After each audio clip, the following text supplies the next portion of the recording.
Scotty was just a different type of astronaut from the other ones. He was more lyrical, is probably the word I'd say. He was more interested in exploring the environment than piloting the Mercury capsule, but he was hired as a pilot as opposed to explore the environment.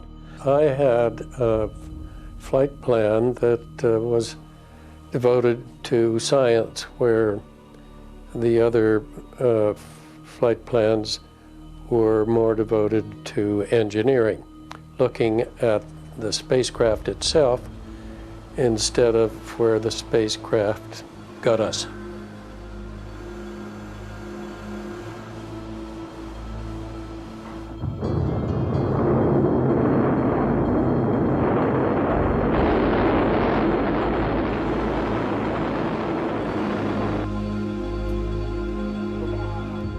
At first, everything seemed fine. Carpenter even solved the riddle of Glenn's fireflies by proving they came from the spacecraft. The phenomenon would eventually be traced to frozen condensation on the outside of the ship. I could see that they emanated from the capsule by rapping on the hatch. We didn't know where those things came from. There was some conjecture that there would be some sort of living critters out there at that altitude. Sounds crazy now, but we didn't know a lot of very simple answers in those early days. Now we know.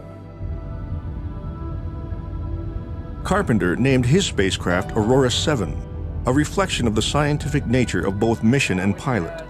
The 3-orbit duplicate of Glenn's flight was filled with things to do, balloons to deploy, observations to make. Scott was having a ball. Throughout the entire flight, it became very obvious that we were getting behind in the use of the attitude control propellants, to the point where by the second orbit, we had advised Scotty to go into periods of drifting flight. Third one, we told him to basically shut down and move into drifting flight. And as he arrived over Hawaii for the orbit, he had cameras out and was trying to take some pictures of these snowflakes they were seeing out there. He was attempting to identify their source as opposed to getting ready for retrofire, to the point where he was not in the orientation needed for retrofire, and he was behind in his checklist. Carpenter was in trouble. Things were coming too fast and he was starting to miss key deadlines. Having failed to put the capsule on the right heading, he fired his retro rockets 3 seconds late and entered the atmosphere 25 degrees off yaw. The combined errors would land him far off course, if they didn't kill him first. Trying to guide the overheated and wildly bucking craft through the atmosphere, Carpenter tried to put it into a slow roll in an effort to let it heat more evenly, but his fuel was exhausted. Now he could only rely on the strength of Mercury's original design. I'm not sure when I ran out of fuel on the entry. It was down low, but what I was able to determine is that Max Faget's design of the blunt re-entry body was a good one, and it had sufficient aerodynamic stability to get through the entry without fuel. And that's what Max wanted it to do. Mission Control dispatched their recovery ships to the new splashdown point, now estimated to be 250 miles east, and the world held its breath. With no word from NASA since Carpenter began his re-entry, reporters covering the flight assumed the worst. CBS News anchor Walter Cronkite had been the unofficial narrator of the manned space program from the beginning. Preparing his audience for what he soon expected to hear from NASA, he announced on live television that, "It appears we may have lost an astronaut." They knew that Carpenter was alive. We did not. They had telemetry, heartbeat, respiration, so forth. And they were getting those signals. He was alive. He'd come through. They did not tell us for 43 minutes. We were all put in the position of assuming that he was dead and of wondering how we were going to tell this story and when they were going to let us know about it. And they never did. Not until they said now they saw the parachutes open. I've seen that broadcast, and there were other people concerned. But I was not, frankly. I knew exactly where I was. Carpenter's flight was hailed as a rousing success. Project Mercury had made great strides, and NASA was clearly on its way. Meanwhile, inside the agency, Christopher Kraft fumed that Carpenter would never fly for him again. He made it stick, too. Aurora 7 was Scott Carpenter's only spaceflight. I don't want to appear to condemn Scott Carpenter.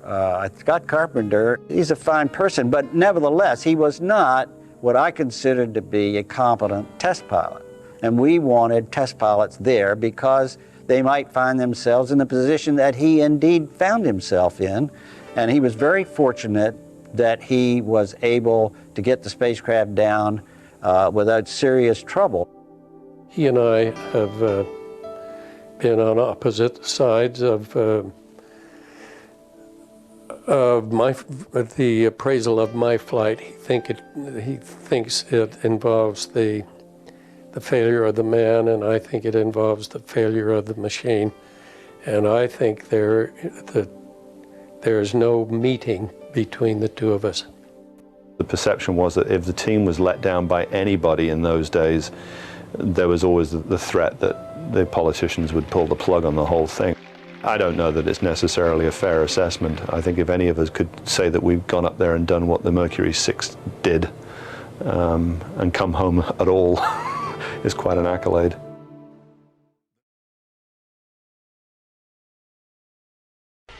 Operator, do you read me now? Hello?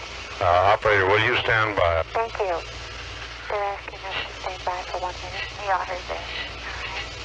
Commander Carpenter should be on in about 30 or 40 seconds. I'll notify you when I get him.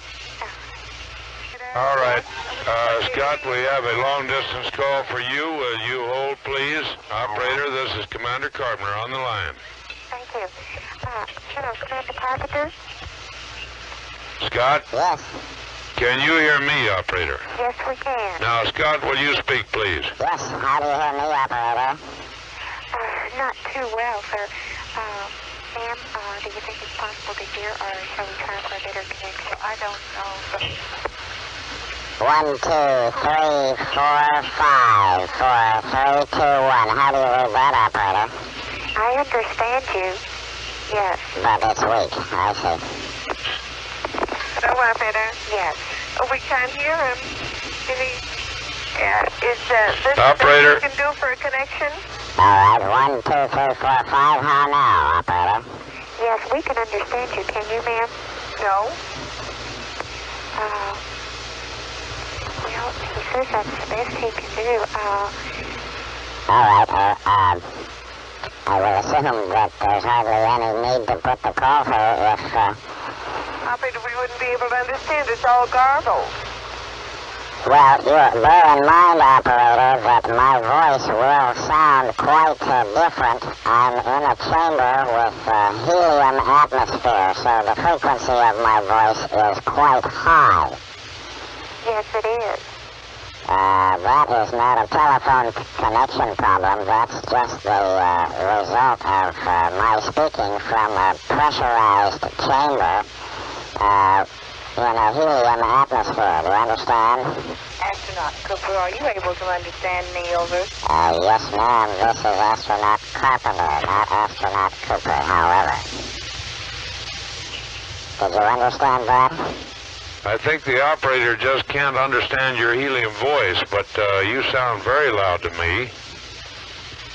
And I just checked on... To us, sir, it's very garbled, and we have to have a clear connection for the president. Operator, this is helium speech. It will always be garbled, but I'm sure it will be understandable. The president knows that it is helium speech. Do you think it's all right to put it through? I would say it is all right. He understands that Commander Carpenter is in a synthetic gas atmosphere. I would try it through. He's in a what atmosphere? A synthetic gas atmosphere, using helium instead of air. That causes the human voice to be very garbled, but I think the president will understand. Operator? Yes. He said a synthetic, what's the... A synthetic helium gas. Atmosphere. Yes, and it makes his voice sound garbled and real high pitched. Oh, I see. Okay, wait a minute now. We'll try it. Have you got him on the line now, Operator? Yes, he's on the line. Scott, I wonder if anybody understands this. Well, I don't know. The operator said that she knew what I was trying to tell her, but apparently she didn't. No. Well, we just sit tight and see. All right. There you are, sir. Scott, do you read me all right? Yes, sir, Mr. President. Read you loud and clear. How me? Fine. Well, Scott, I'm mighty glad to hear from you. You've convinced me and all the nation that whether you're going up or down, you have the courage and the skill to do a fine job. Well, thank you very much. There were a lot of other people who demonstrated the same kind of courage. It's a great crew out here, and we're all very honored and pleased that you saw fit to call us and let us know that you were interested in what we're doing. I know that being 205 feet underwater for 30 days and making the excursion dives that you did has been very valuable to us and advanced our knowledge of how humans can perform under these conditions, and I want you to know that the nation's very proud of you. You're very brave and skillful, and I'm grateful that you've successfully completed this experiment. Well, thank you very much, sir, on behalf of all the crew and all of those who participated in Sea-Lab. It's an honor to be a part of the program, and again, we're pleased to know that you're this interested in what we've been doing. I must apologize for the sound of my voice. It's the absolute best I can do in a helium atmosphere. How are you feeling? We're feeling very well. We entered the decompression chamber about 4 hours ago, and everyone is healthy, and we're running on schedule. I've had a note from Ms. Carpenter, and your wife is very proud of you, as we all are, and I just wanted to say hello to you and all the fellows associated with you, and good luck, and we're mighty proud of you. Thank you very much, sir, for calling. Thank you, Scott. Good luck. I'll see you later. You bet. Thank you.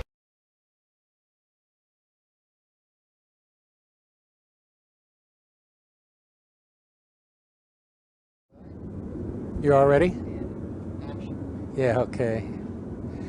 To a 10-year-old in 1990, as well as to a 10-year-old in the year 2000 or 2010, I would say, number one, if you want to excel in the world of technology, do 2 things. Stay in school as long as you can, and study hard. Put off the present for the benefit of the future. That is, if you want to capitalize on 2 of what are, I consider, life's 2 finest experiences. One of those is the conquering of a fear, and the other is the satisfying of a curiosity.